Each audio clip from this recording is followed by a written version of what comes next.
जब घर पर स्प्रिंग रोल बनाना इतना आसान है तो फिर बाजार का स्प्रिंग रोल क्यों खाए। और ऊपर से आज हम इस वीडियो में ये भी जानेंगे कि आप स्प्रिंग रोल की शीट को घर पर कैसे बना सकते हो। तो इस स्प्रिंग रोल शीट को बनाने के लिए हमें लेना है 1 कप मैदा यानी कि ऑल पर्पस फ्लावर। इसी के साथ हम इसमें ऐड करेंगे आधा cup corn starch. Corn starch डालने से जो स्प्रिंग रोल की शीट्स है ये काफ़ी क्रिस्पी बनती है। अब मैं इसमें ऐड कर रहा हूँ 1 छोटी चम्मच नमक और फिर इन सभी को हम एक बार अच्छे से मिक्स करेंगे। फिर हमें इसमें पानी ऐड करना है और इसका बैटर रेडी करना है। और जो बैटर है ये बिल्कुल पानी की तरह पतला होना चाहिए, लेकिन इसमें एक साथ सारा का सारा पानी ऐड ना करें वरना इसमें लम्स यानी कि गुठलियाँ पड़ सकती है। चलिए, जैसे कि आप देख सकते हो कि ये जो स्प्रिंग रोल शीट बनाने का बैटर है ये रेडी हो चुका है और ये बिल्कुल पानी की तरह पतला होना चाहिए। चलिए, बैटर तो रेडी हो चुका है। तो अब आपको इस प्रकार का एक पैन लेना है और इस पैन को पहले हम तेल से ग्रीस करेंगे। तो बिल्कुल थोड़ा सा तेल आपको इस पर डालना है और फिर एक टिश्यू पेपर की सहायता से इस तेल को हम अच्छे से पोंछ लेंगे। ऐसा हम इसलिए कर रहे हैं ताकि जब एक बार स्प्रिंग रोल शीट्स बनकर रेडी हो जाए तो हम उसको इस पैन में से आसानी से निकाल सके। फिर इस पैन को आपको थोड़ा सा गर्म होने देना है। अब आपको क्या करना है कि इस पैन को आपको थोड़ा सा तिरछा यानी कि इस प्रकार से टिल्टेड रखना है और फिर हम इसमें थोड़ा सा बैटर ऐड करेंगे और फिर इस पैन को हमें इस प्रकार से घुमाकर इस बैटर को हर तरफ इवनली स्प्रेड करना है। इसको 1-2 बार घुमाने के बाद इसमें जो भी एक्सेस बैटर है उसको आपको वापस बाउल में निकाल लेना है। इस बैटर को आपको इस पैन में बहुत ज़्यादा देर तक नहीं घुमाते रहना है वरना फिर आपकी जो स्प्रिंग रोल की शीट्स है वो काफ़ी मोटी बनेगी और फिर उसको खाने में आपको उतना मज़ा नहीं आएगा। अब ये जो शीट है इसको आपको मीडियम फ्लेम पर तकरीबन 1 मिनट के लिए पकाना है। इससे ज़्यादा इसको मत पकाइएगा वरना इसका जो कलर है वो धीरे धीरे चेंज होने लगेगा। अब ये जो पैन का साइड का हिस्सा है यानी कि जहाँ से हमने एक्स्ट्रा बैटर को बाहर निकाला था वो वाली साइड थोड़ी सी मोटी होती है, तो इसलिए ये जो एक्स्ट्रा पार्ट है उसको हम निकाल लेंगे। तकरीबन 1 मिनट हो चुकी है और जैसे कि आप देख सकते हो कि ये जो शीट है इसने इस पैन के किनारों को अपने आप ही छोड़ना शुरू कर दिया है। तो अब आपको एकदम ही सावधानी से इस शीट को उठाना है। ये जो शीट है ये इस वक्त काफ़ी गर्म होती है, तो जब आप इसको पकड़ने जाओगे तो हो सकता है कि आपको उंगलियों में थोड़े से चटके लगे। तो इसलिए आपको इस शीट को एकदम ही सावधानी से निकालना है। और फिर आपको एक प्लेट लेनी है और इस प्लेट के ऊपर आप पहले से ही थोड़ा सा मैदा या फिर कॉर्न स्टार्च छिड़क कर रखिए। ऐसा करने से ये जो स्प्रिंग रोल की शीट है ये इसमें चिपकेगी नहीं। और अब जो स्प्रिंग रोल की शीट थी उसको आपको इस प्लेट में उल्टा करके रखना है, यानी कि जो साइड तवे की नीचे की तरफ थी वो साइड अब ऊपर खुले में होनी चाहिए ताकि पंखे की हवा की वजह से वो जो शीट है वो ऊपर से अच्छे से सूख जाए। और इस शीट के ऊपर भी हम वापस थोड़ा सा मैदा या फिर कॉर्न स्टार्च छिड़केंगे ताकि जो दूसरी शीट हम इसके ऊपर रखे वो इसके साथ चिपक ना जाए। अब दूसरी शीट बनाने से पहले ये जो पैन है इसमें थोड़ा सा एक्स्ट्रा पार्ट बचा हुआ होगा इस शीट का, तो उसको आपको निकाल लेना है। ये हमें किसी काम का नहीं है। तो ठीक इसी प्रकार से आपको बाकी सारी शीट्स को भी रेडी करना है।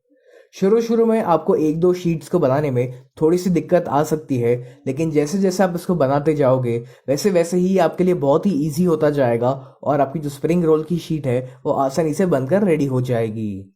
ये जो स्प्रिंग रोल की नीचे की साइड है यानी कि जो साइड तवे के ऊपर होती है वो हल्की सी गीली रहती है, तो इसलिए उसको उल्टा करके रखना बहुत ही ज़रूरी है ताकि वो अच्छे से सूख जाए।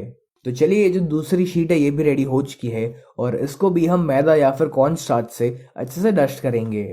इसी तरह से मैंने ये और 5 से 6 शीट्स रेडी कर ली है और जैसे कि आप देख सकते हो कि हर एक शीट एकदम ही परफेक्ट बनकर निकली है। तो अब इनको हम पूरी तरीके से ठंडा होने देंगे और तब तक हम स्टफिंग रेडी करेंगे। तो स्टफिंग को बनाने के लिए आपको एक कढ़ाई या फिर एक वॉक या फिर एक पैन में 2 से 3 बड़ी चम्मच तेल डालना है और इस तेल को हम अच्छे से गर्म होने देंगे। तेल जब गर्म हो जाए तब आपको इसमें ऐड करना है 1 बड़ी चम्मच अदरक, लहसुन और हरे मिर्च का पेस्ट। आप चाहो तो इस पेस्ट के बजाय इन सभी को एकदम ही बारीक बारीक चॉप करके भी इस्तेमाल कर सकते हो। अब इस पेस्ट को हमें हाई फ्लेम पर तकरीबन 1 मिनट के लिए भूनना है ताकि इसका जो कच्चापन है वो चला जाए। जब अदरक, लहसुन और हरे मिर्च की पेस्ट अच्छे से सौते हो जाए तब हमें इसमें कुछ कटी हुई सब्जी ऐड करनी है।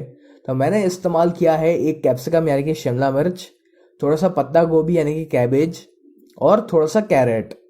आप चाहो तो इसमें थोड़ा सा प्याज का भी इस्तेमाल कर सकते हो।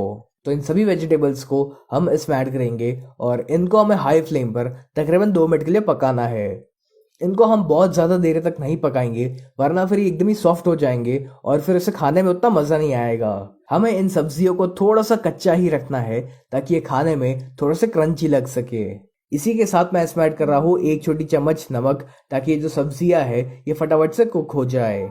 लेकिन ध्यान रहे कि आपको इसमें बहुत सारा नमक नहीं डालना है, क्योंकि इसके बाद हम इसमें कुछ सॉस ऐड करने वाले हैं और उनमें भी थोड़ा सा नमक रहता है। फिर इसमें जाएगा 1/4 छोटी चम्मच काले मिर्च पाउडर यानी कि ब्लैक पेपर पाउडर, और फिर हम इन दोनों को इसमें एक बार अच्छे से मिक्स करेंगे। अब मैं इसमें ऐड कर रहा हूँ 3 से 4 बूंद सोया सॉस की, और फिर इसमें जाएगा 1 छोटी चम्मच रेड चिली सॉस।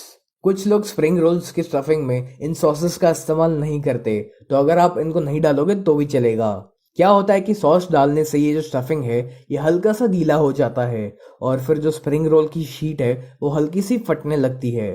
तो इसलिए स्टफिंग में सॉस का इस्तेमाल करना एकदम ही ऑप्शनल है। तो ये जो हमारा स्प्रिंग रोल का स्टफिंग है ये ऑलमोस्ट रेडी हो चुका है। तो सबसे आखिर में हम इसमें ऐड करेंगे थोड़ा सा स्प्रिंग ओनियंस। इन स्प्रिंग ओनियंस का बहुत ही बढ़िया सा फ्लेवर आता है, तो आप भी इनको ज़रूर इस्तेमाल करिएगा। तो लीजिए, हमारा ये जो स्टफिंग है ये रेडी हो चुका है। तो अब इस स्टफिंग को हम साइड पर ठंडा होने देंगे और तब तक हमें मैदा की एक पेस्ट रेडी करनी है।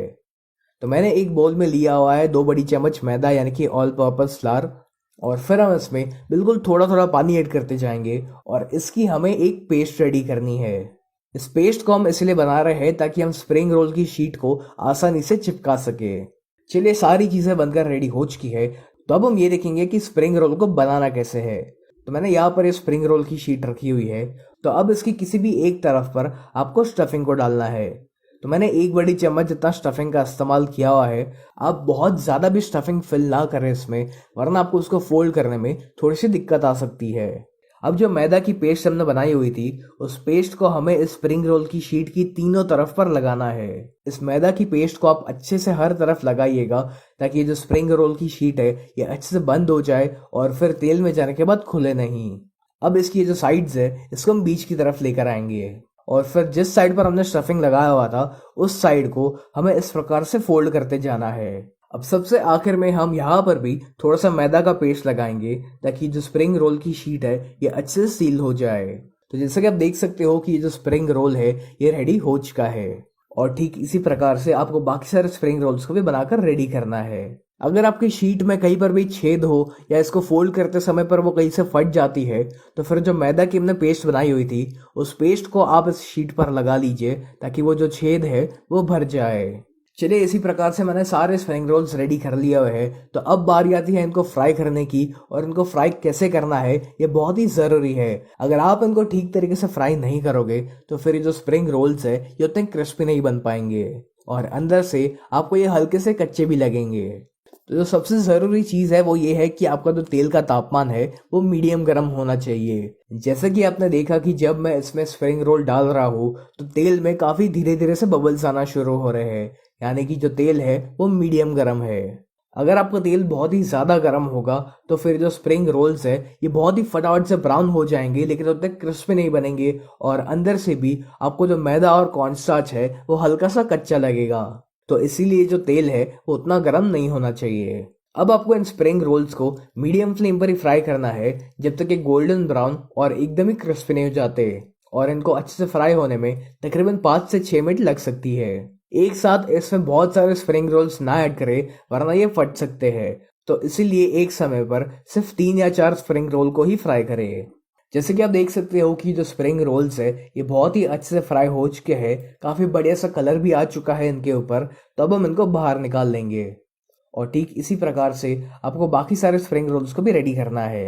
मेरा ये वाला जो स्प्रिंग रोल था ना वो साइड से थोड़ा सा फट गया था, तो वहां पर मैंने मैदा की पेस्ट लगा ली है ताकि जो तेल है वो इसके अंदर ना जाए। तो है ना, ये स्प्रिंग रोल्स को बनाना एकदम ही आसान, और इनको बनाना जितना आसान है उससे कई ज़्यादा ये खाने में टेस्टी लगते हैं। अब मैं आपको इसका आवाज़ सुनाऊंगा ताकि आपको पता चल सके कि ये कितना क्रिस्पी बना हुआ है। चलिए इसे हम कट भी कर लेते हैं। तो ये गर्मा गर्म और बहुत ही क्रिस्पी स्प्रिंग रोल्स बनकर रेडी हो चुके हैं, और इनको आप शेजवान सॉस के साथ सर्व कर सकते हो। आपको ये स्प्रिंग रोल्स की रेसिपी कैसी लगी ये आप मुझे कमेंट्स में ज़रूर लिख कर बताइएगा।